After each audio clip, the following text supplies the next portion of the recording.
അപ്പൊ അതിനെ വെച്ചാൽ നമുക്ക് യൂറോപ്പിനെ കുറിച്ച് ഇപ്പോൾ കേൾക്കുന്ന വാർത്തകൾ അത്ര ശുഭകരമല്ല. യൂറോപ്പ് തീർന്നു, യൂറോപ്പിലെ സഭ തീർന്നു, പള്ളികൾ അടയ്ക്കുന്നു, അവിടെ വിശ്വാസമില്ല, വിശ്വാസ തീഷ്ണതയില്ല, ഇപ്പൊ വളർന്നു വരുന്ന തലമുറ തന്നെ നശിച്ചുകൊണ്ടിരിക്കുന്നു എന്നൊക്കെ ആ ഒരു പ്രചരണങ്ങളുടെ ഒരു വാസ്തവം എന്താണ്? ഞാനും അങ്ങനെയായിരുന്നു ചിന്തിച്ചത്. പോകുമ്പോൾ ആത്മാർത്ഥമായി പറയാണ്, യൂറോപ്പിന് പറ്റിയത് അവിടെ വൈദിക മേലധ്യക്ഷന്മാര് അത് ലൗകികായതിലേക്ക് പോയി, സെക്കുലർ ആയി എന്ന് പറയാതിരിക്കാൻ തരമില്ല. ആത്മീയമായിട്ട് ആത്മാക്കളെ നോക്കാനോ അവരുടെ മുറിവുകൾ വെച്ചിട്ടാനോ അവരുടെ ആവശ്യങ്ങൾ കിട്ടാനോ അവരെ കിട്ടാതായി.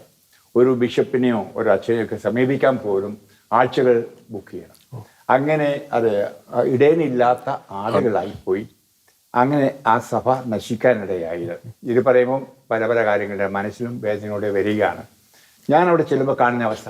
അതേസമയം ഒത്തിരി വിശ്വാസം പ്രവൃത്തിയിലുള്ളവർ എന്ന് പറഞ്ഞാൽ പള്ളിയിൽ പോകുന്നില്ലായിരിക്കാം, സ്തോത്രം പറയുന്നില്ല, അല്ലെങ്കിൽ കുമ്പസാരിക്കുന്നില്ലായിരിക്കും. എന്നാൽ സമയം തീർത്ഥാടനത്തിനൊക്കെ പോകും. ഉദാഹരണം മെജ്ജിഗോരെയോ അല്ലെങ്കിൽ ഫാത്തിമയിലൊക്കെ കാണാൻ സാധിക്കും.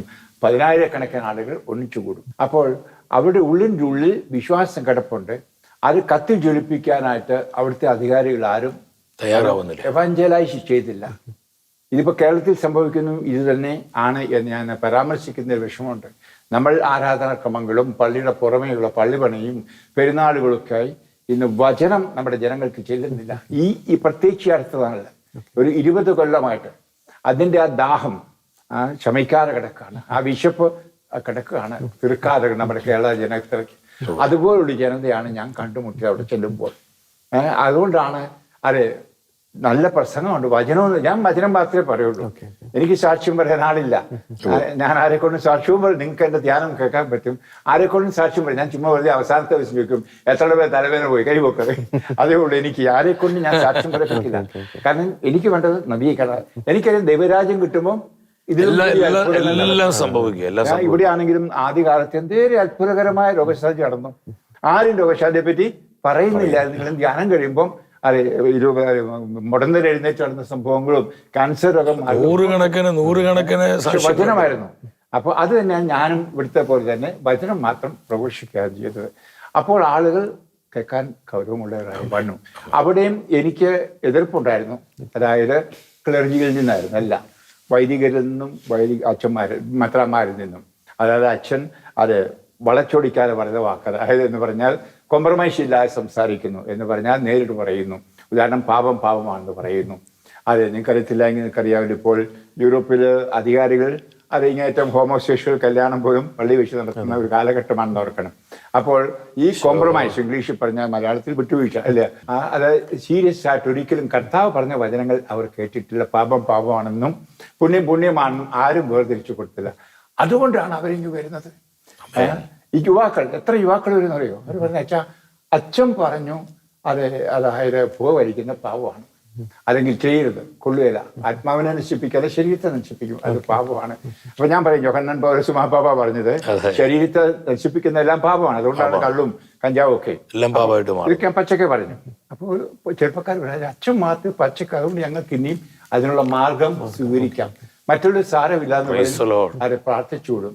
ഞങ്ങൾക്ക് മാറ്റാൻ പറ്റുന്നില്ല. എനിക്ക് ഒത്തിരി പേര്, അതായത് ദിവസം 3-4 തവണ മാസ്റ്റുബേറ്റ് ചെയ്യുന്ന ചെറുപ്പക്കാരെ വന്ന് പറയും, അച്ഛൻ പറ്റുന്നില്ല, ഞങ്ങൾ പള്ളിയിൽ പോകുന്നുണ്ട്, കുർബാന സ്വീകരിക്കുന്നുണ്ട്, മോനെ ഇത് മോൻ്റെ ശരീരത്തെ ആത്മാവിനെ നശിപ്പിക്കുന്നു, ഇത് പാവമാണ്. അപ്പോൾ ഉടനെ അവർ ചോദിക്കുന്ന, ഈ യൂറോപ്യൻസിന്റെ ഗുണം നമ്മളെ പോലെയല്ല, വക്രതയില്ല, തുറന്നു പറഞ്ഞാൽ അവരും തുറന്ന് പ്രതികരിക്കും. അവർക്ക് ഈ മുഖം മൂടി വെക്കാൻ നമ്മളെ പോലെ അറിയത്തില്ല. നമ്മുടെ കേരളീയർക്കൂടെ ഈ മുഖം മൂടി. ഞാൻ പക്ഷേ ഞാനും കേരളക്കാരനാണ്, നമ്മൾ ആ മുഖം മൂടി കൂടുതൽ. അപ്പൊ ഞാൻ പറഞ്ഞു കഴിയുമ്പോൾ പറയും, അച്ഛോ എന്താ മാർഗം? ഞാൻ പറഞ്ഞ മാർഗം ഈശോ അല്ലെ പരിശുദ്ധാത്മാവ്. എന്നിട്ട് ഞാൻ പ്രാർത്ഥിക്കും. അത് ഞാൻ പറയും, എന്ന് മോനെ നിന്റെ ശരീരത്തെയും നിന്റെ സെക്ഷുവാലിറ്റിയും ഈശോ കൽപ്പിച്ച് പ്രാർത്ഥിക്കും.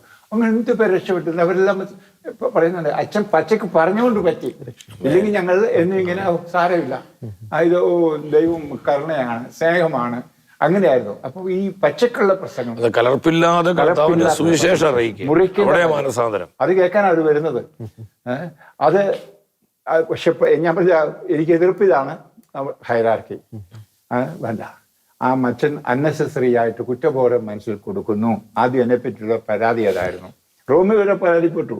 അതായത് പഞ്ഞാക്ലച്ചന്റെ പ്രസംഗത്തിൽ പാപത്തെപ്പറ്റി ഒത്തിരി പറയുന്നു, മനസാന്തരത്തെപ്പറ്റി പറയുന്നു, ദൈവസ്നേഹത്തെപ്പറ്റി കുറച്ചേ ഉള്ളൂ എന്ന്. ഞാൻ പറഞ്ഞു, ദൈവസ്നേഹം അറിയാനേ പറ്റില്ല മനസാന്തരപ്പെടാതെ. മനസാന്തരപ്പെടണമെങ്കിൽ പാപം എന്താണെന്ന് അറിയണം. അതിനാണ് ആദ്യം പരിശുദ്ധാത്മാവ് നിലമേ കടന്നു വരുമ്പോൾ നിനക്ക് പാപബോധ്യം തരും. അതാണ് പരിശുദ്ധാത്മാവിന്റെ പ്രവർത്തനം. അങ്ങനെ അങ്ങ് പോകാൻ തുടങ്ങിയപ്പോൾ തന്നെ എന്താണെന്ന് അറിയത്തില്ല, ആത്മാവ് പ്രവർത്തിച്ചു. ഇപ്പോൾ ആയിരക്കണക്കിന് ആളുകൾ ഉദാഹരണം ഇപ്പോൾ പോവുകയാണ് ഏപ്രിലിൽ, തമ്പുരാൻ അനുവദിച്ചാൽ 6 മാസം അവിടെയാണ്. കാരണം തണുപ്പ് വരുമ്പോൾ എനിക്ക് ന്യൂമോണിയ വരും. അതുകൊണ്ടാണ് തണുപ്പ് കാലത്ത് എനിക്ക് പോരുന്നത്. കാരണം ഈ രോഗം വന്നേ പിന്നെ ന്യൂമോണിയയ്ക്ക് അടിമപ്പെട്ട ഒരാളാണ്. അതിപ്പോൾ ഇവിടെയാണെങ്കിലും എയർ കണ്ടീഷൻ്റെ കടി കൂടി തന്നെ ഇരിക്കുമ്പോൾ ചുമ വരും. അത് നോക്കും പിന്നെ ഒത്തിരി ആൻറ്റിബയോട്ടിക്സ് തിന്ന് എൻ്റെ കിഡ്നിയും പോയി, എൻ്റെ ലിവറും എല്ലാം പോയിരിക്കുക. അതുകൊണ്ടാണ് ഞാൻ ഈ സമയത്ത് ഇങ്ങ് പോരുന്നത്. പക്ഷെ അവിടെ തന്നെ നിൽക്കാൻ എനിക്കിഷ്ടം, അവർക്കും അതാ ഇഷ്ടം. എന്നാലും ഇപ്പം നിങ്ങൾക്ക് എൻ്റെ വെബ് പേജിൽ നോക്കി കാണാൻ സാധിക്കും. 19-18 ധ്യാനങ്ങൾ ബുക്ക് ചെയ്തിട്ടുണ്ട് 6 മാസത്തിന് വേണ്ടി. ഇനിയുണ്ട് 3-4 പേര് പറഞ്ഞ് ഡേറ്റ് കൊടുക്കണം. ഡേറ്റില്ല, കാരണം ഓരോ ആഴ്ചയും ധ്യാനമുണ്ട്. അത് അവർ വലിയ ഹോളുകൾ അവിടെ, ഒന്നെങ്കിൽ ഫുട്ബോൾ സ്റ്റേഡിയം, ഓപ്പൺ എയർ പറ്റിയല്ലോ അവിടെ. ആയിരങ്ങളായിരിക്കില്ലേ എല്ലാ ആയിരങ്ങളും. ഉദാഹരണം ഫ്രാൻസിൽ 2 ധ്യാനം, ഒന്ന് 6800, മറ്റേ 6200. എന്റെ പ്രൊഫസർ ലെഗ്രാൻ എന്ന് പറയും. ഫ്രാൻസിലൊക്കെ അത്രയും ജനം വരാന്ന് പറഞ്ഞ ലക്ഷങ്ങൾ വരും. എന്റെ ഫ്രഞ്ചുകാരൻ പ്രൊഫസർ ഇപ്പോഴും ഉണ്ട്, 96 വയസ്സായിട്ട് സെന്റ് പീറ്റേഴ്സ് ബാംഗ്ലൂർ. ഞാൻ എന്നെ കണ്ടപ്പോൾ കെട്ടിപ്പിടിച്ചു പറഞ്ഞ, അച്ഛാ എന്റെ നാട്ടിൽ 50 പേരെ ഒരു ധ്യാനത്തിൽ കിട്ടുകയില്ല. അച്ഛന്റെ ധ്യാനം കണ്ട് ഞങ്ങൾക്കാരെ അച്ഛന് ഫ്രഞ്ചുകാര് തമിഴന്മാരെ പോലെ അവരുടെ ഭാഷയ്ക്ക് സ്ട്രിക്റ്റ് ആണ്, നല്ല പ്രാധാന്യം കൊടുക്കുന്നു അല്ലേ. എന്നിട്ട് അച്ഛൻ്റെ ഈ ട്രാൻസ്ലേഷൻ കേട്ട് 6000-ലധികം ആളുകൾ പാട്ടും പാടിയിരിക്കുന്നത്. പുള്ളി കരഞ്ഞോണ്ട് പറയാ, ഞാൻ ഇന്ന് മിക്കവാറും ഇത് കാണും എന്ന്. ഇവിടെ എന്താണെന്ന് എനിക്കറിയത്തില്ല, അത് ആത്മാവിൽ പ്രവർത്തിക്കുന്നു. എൻ്റെ ഒന്നും എടുക്കല്ല, അത് എനിക്ക് അതുപോലെ അറിയാം. വാക്യാതിരിയോ ഒന്നും അല്ല. ചിലപ്പോൾ ട്രാൻസ്ലേഷനൊക്കെ പകുതി പോലും അവർ ട്രാൻസ്ലേറ്റ് ചെയ്യുന്നില്ലായിരിക്കാം, എങ്കിലും ആത്മാവ് പ്രവർത്തിക്കുന്നു. അതായത് മാത്രമല്ല ഈശ്വര പ്രവർത്തനമാണ്. അത് ഇവർക്കും ഒരു ആഗ്രഹമുണ്ട് തിരിച്ചു വരാൻ. നമുക്ക് എന്ത് പറഞ്ഞാലും മനുഷ്യന്റെ ഉള്ളിൻ്റെ ഉള്ളിൽ ദൈവത്തിനുള്ള ദാഹം തീർച്ചയായിട്ടും. ഈ ഭൗമികായിരെയും ഇതെല്ലാം ഒന്ന് മൂടി വെച്ചു, മാസ്ക് ഇട്ടെങ്കിലും ദൈവത്തിന് വേണ്ടി ദാഹം എല്ലാവർക്കും. അപ്പൊ ആരെങ്കിലും ഒന്ന് എരിച്ചു കൊടുത്താൽ, ആ മുഖംമൂടി ഒന്ന് മാറിയിട്ട് തീ ഒന്ന് ഊതിക്കൊടുത്താൽ, ഞാൻ ഊതുക ചെയ്യുന്നത്, അത് മാത്രമേ ഉള്ളൂ. ഈ ഒരു പ്രായത്തില് ഇത്രയും പ്രായമായി പലവിധ രോഗങ്ങളുണ്ട്. ഇപ്പൊ ന്യൂറോപ്പതി, ശരീരം മുഴുവൻ വേദനിക്കുന്ന നർവുകളൊക്കെ ഒത്തിരി വേദനകൾ, ശാരീരിക പീഡകൾ, അങ്ങനെ ഒരുപാട് ശാരീരിക അവശതകളുണ്ട്. പക്ഷെ ഈ ഒരു പ്രായത്തിലും കർത്താവിന് വേണ്ടി, കർത്താവിന്റെ വചനത്തിന് വേണ്ടി, ആത്മാക്കളുടെ രക്ഷയ്ക്ക് വേണ്ടി കഠിനമായി അധ്വാനിക്കുക. അപ്പൊ ഞാനൊരു ശുശ്രൂഷകനാണ്. ഞങ്ങളെപ്പോലുള്ള ശുശ്രൂഷകർക്ക് വലിയൊരു പ്രചോദനവും അതിലേറെ ഒരു ചോദ്യചിഹ്നവുമാണ് അച്ഛൻ ഈ നാളുകളിൽ ചെയ്യുന്ന ഈ ദൈവരാജ്യ ശുശ്രൂഷകൾ. ഇത്രയും ത്യാഗത്തോടെ, സമർപ്പണബോധത്തോടെ കർത്താവിന്റെ വചനത്തോടെ അച്ഛൻ കാണിക്കുന്ന ഒരു പ്രതിബദ്ധതയുണ്ട്, ഒരു കമ്മിറ്റ്മെന്റ് ഉണ്ട്. അതൊക്കെ ഞങ്ങളെപ്പോലുള്ളവർക്ക് ഒരുപാട് പേർക്ക് ചൂട് തരുന്ന, ഊർജം തരുന്ന ഒരു ആത്മപ്രവൃത്തി തന്നെയാണ്. അപ്പൊ എങ്ങനെയാണ് ഈ ഒരു പ്രായത്തിലും ഇതുപോലെ കർത്താവിന് വേണ്ടി, സഭയ്ക്ക് വേണ്ടി കഠിനമായി അധ്വാനിക്കുവാൻ അച്ഛനെ പ്രേരിപ്പിക്കുന്ന ആ ഒരു മോട്ടിവേഷൻ, ആ ഒരു പ്രേരക ശക്തി എന്താണ്? ഏറ്റവും വലിയ പ്രേരണ ഞാൻ നിങ്ങളോട് പറഞ്ഞ ഈശോയുടെ ദാഹം എനിക്ക് ദാഹിക്കുന്നു. ആമേൻ. ഈശോ എൻ്റെ ഉള്ളിൽ ആ ദാഹം പറയുന്നുണ്ട്. അപ്പൊ ഞാൻ റെസ്റ്റ് എടുക്കൂ, അല്ലെങ്കിൽ ഇപ്പം തന്നെ സന്തോഷനെ വിളിക്കുന്നു, കിനാലച്ച പരിപാടിക്ക് വരാം. ആദ്യമേ എൻ്റെ മനുഷ്യൻ പറയുന്നത്, വേണ്ട, നിന്റെ കാലിൽ നീരുണ്ട്, വേദനയുണ്ട്, ടേക്ക് റെസ്റ്റ്. ഞാൻ പ്രാർത്ഥിക്കാതെ ഈശോയോട് ചോദിക്കാതെ ഒന്നും ചെയ്യില്ല, ആത്മാവോട് ചോദിക്കാതെ എൻ്റെ ജീവിതത്തിൽ ഒന്നും ഞാൻ ചെയ്യില്ല. അത് കസ്മാറ്റിക് ആയപ്പോൾ ഉള്ള തീരുമാനം. ചോദിക്കുമ്പോൾ പോകുന്നേ പറയും. ഒരിക്കലും അത് ഞാൻ എനിക്ക് വയ്യാന്ന് ഈശോയോട് പറഞ്ഞ ഉടനെ പറയും ഗോ. അപ്പൊ ആ ഗോ പറയുമ്പോൾ അന്ന് കിട്ടിയ ആ ശക്തി ഇന്ന് നമ്മൾ നയിച്ചുകൊണ്ടിരിക്കുകയാണ്. അന്ന് കേട്ടാ ഗോ ഇപ്പോഴും കേട്ടോണ്ടിരിക്കുന്നു. അതുകൊണ്ട് ആ ശക്തിയാണ് എന്നെ നയിക്കുന്നത്.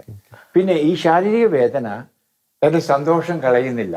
അത് പറയട്ടെ, ഏത് പരിസ്ഥിതിയിലും ഞാൻ സന്തോഷവാനാണ്, അത് ഞാൻ പറയാം. രോഗമായിരുന്നു, ഞാൻ ഉദാഹരണമായിട്ട് ഞാൻ രോഗിയായിട്ട് കിടക്കുകയാണ്. ഇത് കഴിഞ്ഞ കോമയിലായിരുന്നു 2 ആഴ്ച. അത് കഴിഞ്ഞ് ഞാൻ വെന്റിലേറ്റർ കിടക്കുന്നു. അപ്പൊ ഈ ആശുപത്രികളെല്ലാം ഈ കൗൺസിലിംഗ് ഉണ്ട് യൂറോപ്പിൽ, കമ്പൽസറിയാണ്. ടീം ചെന്ന് പ്രൊഫസറോട് പറഞ്ഞു, അച്ഛൻ സമ്മതിക്കുന്നില്ല, നമുക്ക് മിണ്ടാൻ മേലെങ്കിലും കൗൺസിലിംഗ് എന്ന് പറഞ്ഞു വന്ന് എന്തെങ്കിലും ചെയ്ത് പൈസ പരിപാടി, ഇതല്ല ബിസിനസ് അല്ലേ ആശുപത്രിയിൽ. അപ്പോൾ പ്രൊഫസർ വിളിച്ചുകൊണ്ട് പറഞ്ഞു, അച്ഛൻ്റെ മുഖത്തേക്ക് നോക്കി, അതാണ് കൗൺസിലിംഗ്, നമുക്ക് ചിരിച്ചോട്ട് കിടക്കുന്നു. അദ്ദേഹത്തിന് കൗൺസിലിങ്ങിന്റെ ആവശ്യം ഇല്ല എന്ന് പ്രൊഫസർ പറഞ്ഞു. കാരണം ആ രോഗം ഉണ്ടായപ്പോഴും അന്നത്തെ എന്റെ വേദന എന്താണെന്ന് കർത്താവിന്റെ ഗ്രേസ് ആണ്. വറചട്ടി കിടക്കുന്നതായിരുന്നു. കൃപയുള്ളവർക്കേ സാധിക്കും. കാരണം എന്റെ ഈ രക്തത്തിന്റെ പ്ലാസ്മ മാറ്റി വെക്കുകയായിരുന്നു. അപ്പൊ വറചട്ടിയുടെ അനുഭവം ഞാനൊന്നൊക്കെ ഓർക്കുന്നത്, അത് നമ്മുടെ ഒരു പുണ്യവാനുണ്ടല്ലോ വറചട്ടി കിടന്നത്, ലോറൻസ് തിരിച്ചു കിടത്താൻ പറഞ്ഞു. അതുപോലെ വേദന സഹിക്കുമ്പോഴും ഐ വാസ് ഹാപ്പി. ഈ ഹാപ്പിനെസ് ജോർജി എനിക്ക് വലിയ ശക്തിയാണ്. നെഹമ്യാ 8:11 പറയുന്ന പോലെ അത് സന്തോഷമാണ് എൻ്റെ ശലം.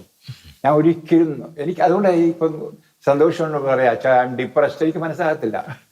ഡിപ്രസ് എന്ന വാക്ക് എനിക്ക് മനസ്സിലാകുന്നില്ല. How can A Christian B depression? ഈ അടുത്ത നാളിൽ ഒരു അച്ഛൻ വന്നിട്ടുണ്ട്, പക്ഷേ അച്ഛൻ എനിക്ക് ഡിപ്രഷൻ, ഞാൻ മരുന്നെടുക്കുക, ഞാൻ മരുന്നിന്റെ കാശ് എനിക്ക് വന്നത്.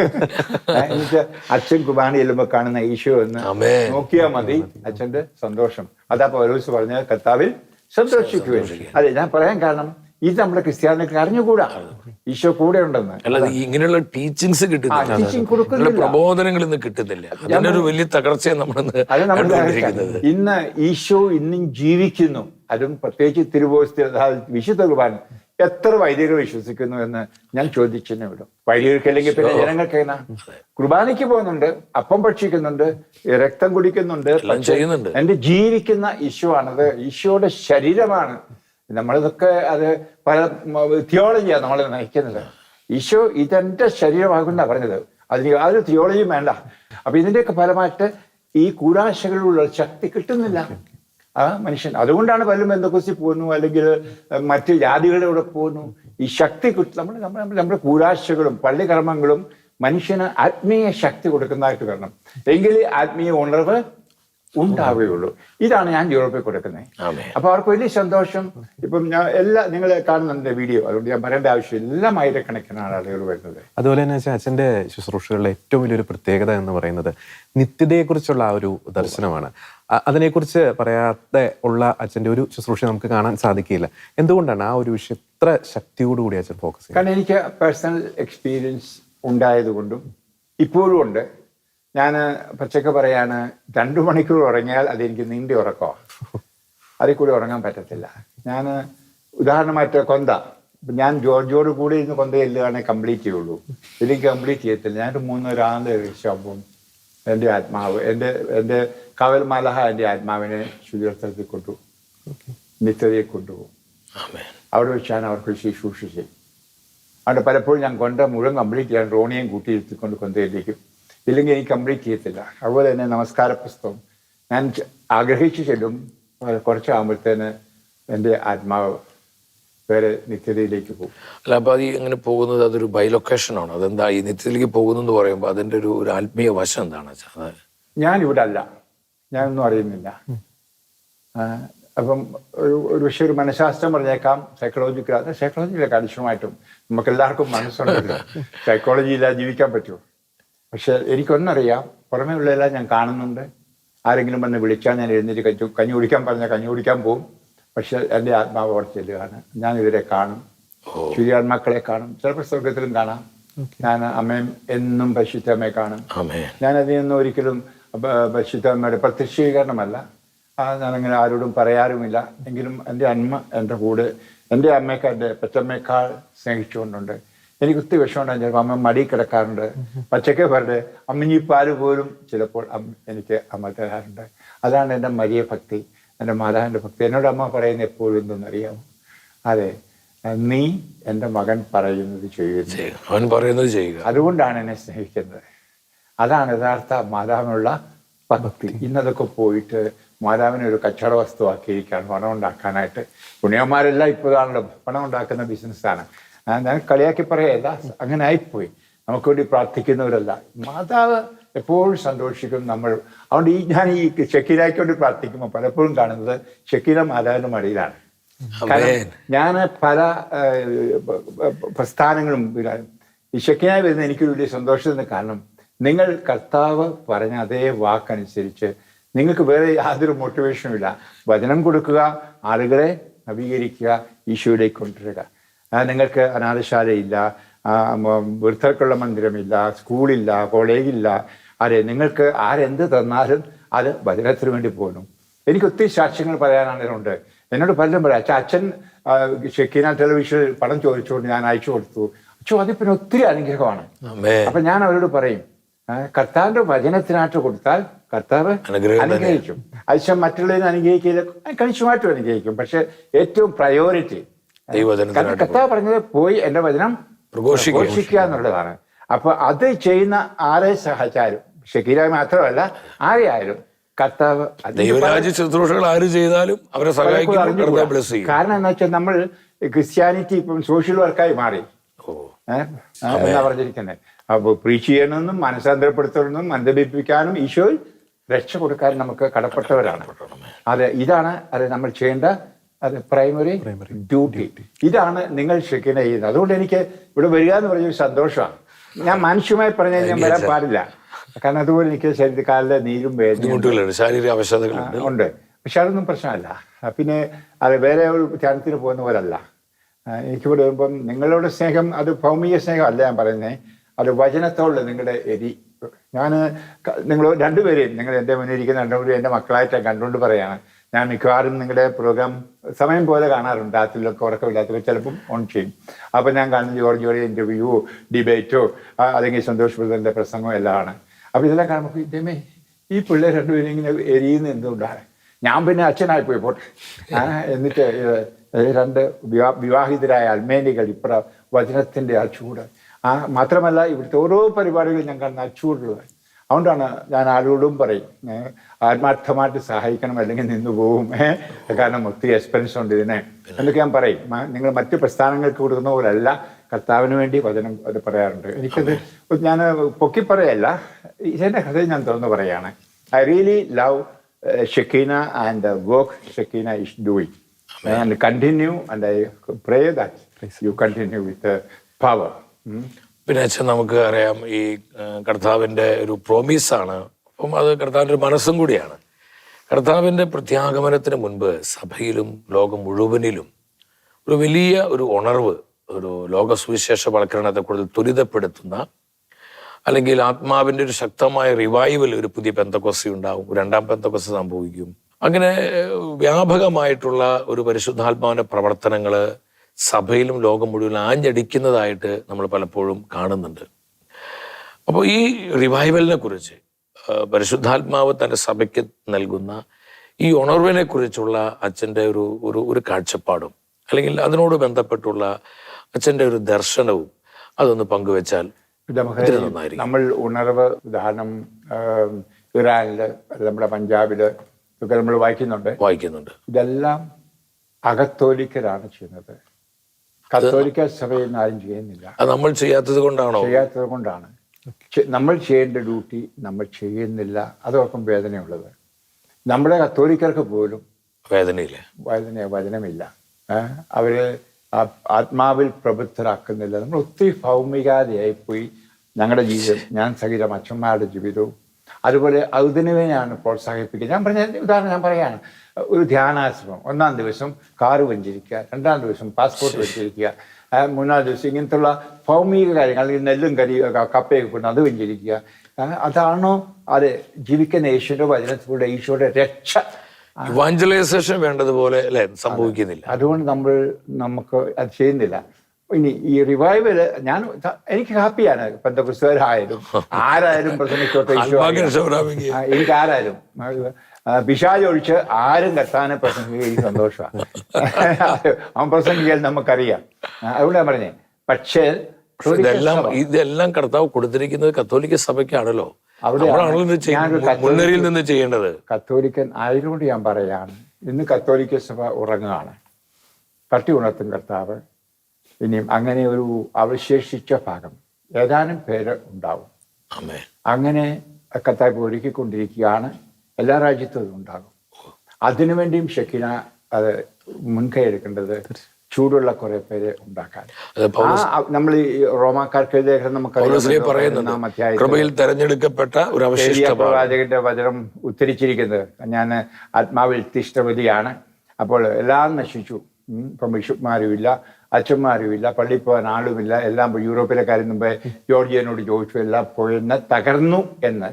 അപ്പോൾ എന്താ പറഞ്ഞത്? എനിക്കായിട്ടുള്ള 7000 പേരെ ഞാൻ മാറ്റി നിർത്തിയിട്ടുണ്ട്. അപ്പൊ അങ്ങനെ മാറ്റി നിർത്തപ്പെട്ട ഏതാനും പേരെ യോജിപ്പിച്ച് അത് തീയുള്ള ജ്വലിക്കുന്ന ഏതാനും പേരിൽ കൂടിയായിരിക്കും ആ നവീകരണം ഹല്ലേലൂയ. കത്തോലിക്ക സഭ വരാൻ പോകുന്നത്. Praise the Lord. ഇതാണ് പ്രവർത്തനം കൊണ്ടോ പ്രസംഗം കൊണ്ടും ധ്യാനം കൊണ്ടൊന്നും ഉണ്ടായില്ല. നമുക്ക് കുറെ പേരെ തീയുള്ളവരെ, ഞാൻ സ്വന്തം എൻ്റെ മോനോട് പറയുണ്ടായി ഒരിക്കൽ, തീയുള്ള കുറെ പേര് നമുക്ക് ഒരുക്കണം, നമുക്ക് എല്ലായിടത്തും. അതായത് മറ്റൊരൊക്കെ പൊക്കോട്ടെ, നമുക്ക് അവരാരെയും മാനസാന്തരപ്പെടുന്നത് ഈശോയ്ക്കേ പറ്റൂ. മാനസാന്തരം സാധിക്കില്ല, നമ്മുടെ പണിയല്ല. പക്ഷെ തീഷ്ണതയുള്ള ചൂടുള്ള ആളുകളെ നമുക്ക് ഒന്നിച്ചൂട് ഒന്നുകൂടെ എരിവും ചൂടും കൊടുക്കണം.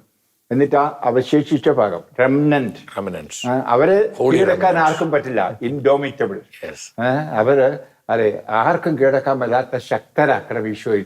ഈശോയ്ക്ക് വേണ്ടിയുള്ളവർ, വേറെ ഭാഷ പറഞ്ഞാൽ ആ കൊറിന്തോസ്യർക്കെഴുതിയ ലേഖനത്തിൽ പറഞ്ഞ പോലെ അവസാന ദിവസം എനിക്കുള്ളവരെ ഞാൻ കൂട്ടി യോജിപ്പിക്കും. അങ്ങനെ ഈശോയ്ക്ക് വേണ്ടിയുള്ളവരെ, ഈശോയ്ക്ക് വേണ്ടി മാത്രമുള്ളവരെ. സഹനങ്ങളുണ്ടാവും കണിശമായിട്ട്. ആ ഉരുക്കി വാർത്തെടുക്കപ്പെട്ട കർത്താവുണ്ടല്ലോ, അത് കർത്താവുണ്ട്. അതാ വേണ്ടത്. അതിപ്പോ എൻ്റെ ജീവിതത്തിന്റെ അനുഭവത്തിൽ നിന്ന് ഞാൻ പറയുകയാണ്. എന്നെ ഉരുക്കി വാർത്തത് കൊണ്ടാണ് എനിക്ക് ഈ ശക്തിയുള്ളത്. അതുപോലെ ഉരുക്കി വാർത്ത ഏതാനും പേര്, അതുകൊണ്ടാണ് ഞാൻ മറ്റുള്ളവർക്ക് കൊടുക്കാൻ പറ്റുന്നത്. അപ്പം സഭയ്ക്ക് ഒരു നവീകരണം ഉണ്ടെങ്കിൽ അങ്ങനെയുള്ള കുറെ അൽമേനികള്, കുറെ വൈദികര്, കുറെ മെത്രാന്മാർ എല്ലാവരും ഒന്നും ഒരിക്കലും പ്രതീക്ഷിക്കണം. പരിശുദ്ധാത്മാവ് എഴുന്നേൽപ്പിക്കും, അഭിഷേകത്തോടെ എഴുന്നേൽപ്പിക്കും. അതിനുവേണ്ടിയാണ് നമ്മൾ പ്രാർത്ഥിക്കണം, അത് പറ്റുന്ന പ്രവർത്തനം ചെയ്യുക. പക്ഷെ എൻ്റെ കാഴ്ചപ്പാട് ഞാൻ എപ്പോഴും ധ്യാനിക്കുന്നതാണ് റോമ 11. അതായത് ഇന്നത്തെ ഭൗമികായത, നമുക്കറിയാം ഇന്നത്തെ യാന്ത്രിക യുഗം നമ്മളെ അടിമകളാക്കിയിരിക്കുകയാണ്. പ്രത്യേകിച്ച് AI വന്നപ്പോഴത്തേന് നമുക്കറിയാം, ആർട്ടിഫിഷ്യൽ ഇന്റലിജൻസ് വന്നപ്പം നമ്മൾ ആരാധിക്കുന്നത് ദൈവത്തെ അല്ല, ടെക്നോളജിയാണ്. ടെക്നോളജി സയൻസ് ആയിട്ട് പറയാതിരിക്കുന്നില്ല. ഇന്നിപ്പോ എന്തിനാണ് ഈശോയെ? എല്ലാം ഗൂഗിളിലുണ്ട്. ചെറുപ്പക്കാരെല്ലാം ഗൂഗിളിൽ കിട്ടും ഇല്ലേ? എന്തിനാണ് പ്രാർത്ഥിക്കുന്നത്? എല്ലാ ആൻസറും അവിടെ ഉണ്ട്. ഇനി അതിലും കൂടുതലാണ് AI വന്നിരിക്കുന്നത് ഓർക്കണം. അങ്ങനെ ദൈവത്തെ കൊണ്ട് ആവശ്യമില്ലാത്ത ഒരു ജനതയിലാണ് നമ്മൾ. അവിടെ ദൈവത്തിനെ കൊണ്ട് ആവശ്യമുണ്ട്. ഞാൻ യേശുവിന് വേണ്ടി ജീവിക്കുന്നു എന്ന ബോധ്യമുള്ള, യേശുവിന് വേണ്ടിയുള്ള കുറെ പേരെ എടുക്കേണ്ടത്. അതായത് ഈ പിശാചിന് ഈ കൊമ്പന്മാരുള്ളതല്ല. ഇന്നത്തെ ഈ ഭൗമികായതയും ഇന്നത്തെ ഈ യാന്ത്രികായതയും അല്ലേ, ഇതെല്ലാം കൂടെ ബൗ ചെയ്ത് ഇന്ന് സന്തോഷം, കംഫർട്ടബിളാണ്. എല്ലാവരും കംഫർട്ടബിൾ സോണിലാണ്. അതിൽ നിന്ന് ഇറങ്ങി സഹനങ്ങൾ സഹിക്കേണ്ടി വരും ഈശോയ്ക്ക് വേണ്ടി. ഞാൻ പറഞ്ഞ പോലെ ഞാനും സഹനം സഹിക്കുന്നു. അതുപോലെ ഉരുക്കി നമ്മൾ കുറെ പേരെ കൂട്ടിയാൽ ഭാവിയിൽ നമുക്ക് കേരളത്തിൽ ഒരു ശക്തമായ സഭയുണ്ടാവും. അതുപോലെ കത്തോലിക്ക സഭയ്ക്ക്. അല്ല, ഇത് പറഞ്ഞ വളരെ യാഥാർത്ഥ്യമുള്ള ഒരു കാര്യം. ഇത് കർത്താവിന്റെ മനസ്സാണത്. കാരണം ഈ യുഗാന്ത സഭയിൽ കർത്താവിന് വേണ്ടി, സഭയ്ക്ക് വേണ്ടി സത്യവിശ്വാസം ജീവിക്കുകയും സത്യപ്രബോധനങ്ങളിൽ അടിസ്ഥാനമിട്ട് ജീവിക്കുന്ന ഒരു ഹോളി റെമനന്റ്, കൃപയിൽ തെരഞ്ഞെടുക്കപ്പെട്ട ഒരു അവശിഷ്ട ഭാഗത്തെ കർത്താവ് ശേഷിപ്പിക്കുന്നുള്ളത്, അത് പരിശുദ്ധാത്മാവിന്റെ പ്രൊഫസിയാണ്, പ്രവചനം. അത് സഭയ്ക്ക് കർത്താവ് തരുന്ന വലിയൊരു വരദാനമാണ്. അപ്പോ അതിൽ യാതൊരു സംശയവും വേണ്ട. അതിനുവേണ്ടി നമ്മൾ പ്രാർത്ഥിക്കണം, പ്രവർത്തിക്കണം. അച്ഛൻ നേരത്തെ ഷെക്കേന ചെയ്യുന്ന ശുശ്രൂഷകളുടെ ഒരു പ്രാധാന്യത്തെ പറ്റി പങ്കുവയ്ക്കുകയുണ്ടായി.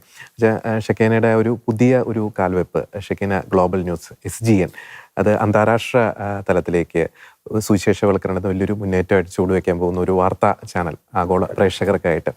അതിൻ്റെ ഒരു പ്രസക്തി, ഒരു പ്രാധാന്യത, ഈ കാലഘട്ടത്തിലെ അതിൻ്റെ ഒരു പങ്ക് സുവിശേഷവൽക്കരണത്തിലും ഒപ്പം തന്നെ ലോകത്തിൻ്റെ ഒരു നവീകരണത്തിലും അത് വഹിക്കുന്ന ഒരു പങ്ക്, അതിൻ്റെ പ്രസക്തി അച്ഛനൊന്ന് പങ്കുവെക്കാം. കണിശമായിട്ടും. കാരണം നമുക്ക് ലോകവ്യാപകമായിട്ട് മനുഷ്യൻ സംസാരിക്കുന്ന ഭാഷ ഇംഗ്ലീഷാണ്.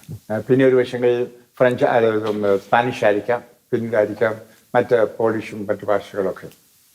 നമ്മൾ ഷെക്കിന, ഞാൻ 2 കൊല്ലമായിട്ട് നിരന്തരമായിട്ട് പ്രാർത്ഥിക്കുന്നതാണ് ഇംഗ്ലീഷ് പ്രോഗ്രാംസ് തുടങ്ങണം, ലോകത്തെ ആകമാനം ഒന്ന് ഇളക്കഴിഞ്ഞാൽ പറഞ്ഞ പരിശുദ്ധാത്മാവിൽ നിറയ്ക്കണം. ഇപ്പോൾ നമ്മൾ ഈ മലയാളികൾ മാത്രമേ ഉള്ളൂ. നമ്മൾ ഇവിടുത്തെ മലയാളികളും പ്രവാസികളും അവരൊക്കെ സന്തോഷമായിട്ട് കുറേ വീഡിയോസ്, ഇപ്പം എൻ്റെ വീഡിയോസ് തന്നെ ആണെങ്കിലും അവരൊക്കെ കാണുന്നത്.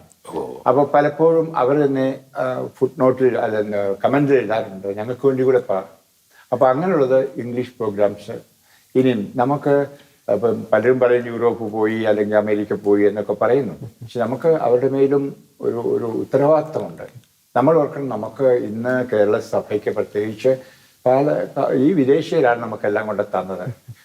ചില കൂട്ടരൊക്കെ അവർ ചില പാരമ്പര്യത്തിൻ്റെ പേരൊക്കെ മറന്നു പോകും. പക്ഷെ നമ്മളൊക്കെ നമ്മുടെ ഈ ഭക്തിമുറകളും ഒരു സ്നേഹവും ഒരു സ്നേഹത്തിന്റെ പലതും ഇന്നിപ്പോ തന്നെ പല കാര്യങ്ങളും അവർ പഠിപ്പിച്ചതാണ്. ഇനി മാത്രമല്ല, ഭൗമികമായിട്ടും ഈ യൂറോപ്യൻസ് നമ്മളെ എന്തെങ്കിലും സഹായങ്ങൾ 2ാം ലോക മഹായുദ്ധം കഴിഞ്ഞൊക്കെ നമുക്ക് തന്നില്ല. അപ്പോൾ നമ്മൾ എല്ലാ തരത്തിലും കടപ്പെട്ടവരാണ്. അപ്പോൾ നമുക്ക് ദൈവവിളി പ്രോത്സാഹിപ്പിച്ചത് നിങ്ങൾ ഓർക്കണം. അതായത് വിശാഖപട്ടണത്തെ ബിഷപ്പ് ലിയോൺ, അദ്ദേഹം ഫ്രഞ്ചുകാരൻ വന്നാണ് നമ്മുടെ ആലുവ സെമിനാറിൽ ഒരു പ്രസംഗം പറഞ്ഞത്, ഇന്ത്യയെ ഭാരതമേ നിന്റെ രക്ഷ നിന്റെ കേരള സന്താനങ്ങളിൽ. അതാണ് വാസ്തവത്തിൽ നമ്മുടെ കുറേ പിതാക്കന്മാരെ, അതായത് വൈരി പിതാവ്, കാവുകാട്ട് പിതാവ്, കുണ്ടൂളം പിതാവ്, വെള്ളപ്പള്ളി പിതാവ്, ഇതൊക്കെ മിഷനിലേക്ക് ആളുകളെ വിട്ടത്. ഇന്നത് പോയിട്ട് ഇന്നിപ്പം നമ്മുടെ ദൈവവിളികൾ വിളിച്ച് ഇവിടെ അല്ലെങ്കിൽ നമ്മുടെ സീറോ മലബാർ രൂപതകളിലേക്കാണ് പോകുന്നത്, മറ്റുള്ളവരിലേക്ക് പോകുന്നില്ല. ദൈവവിളികൾ തന്നെ, വൈദികർ. ഇനി ഞാൻ പറയാം, ഈ വൈദികർ ഇങ്ങനെ കെട്ടിക്കിടക്കുന്നുള്ള വഴക്കുമ്പോൾ പോകണം. ഈ വടക്കേ ഇന്ത്യയിലോ അല്ലെങ്കിൽ ആഫ്രിക്കയിലൊക്കെ പോകണം. അവിടെ കല്ലേ കുർബാനയിലും നിലത്ത് കുർബാനയിലും ഇപ്പം അപ്പോഴറിയാം ഈ റീച്വൽ പരിപാടിയെല്ലാം മാറിക്കോളും. ഈശോയുടെ ബലിയാണ് പ്രധാനപ്പെട്ടെന്നൊക്കെ വരണം.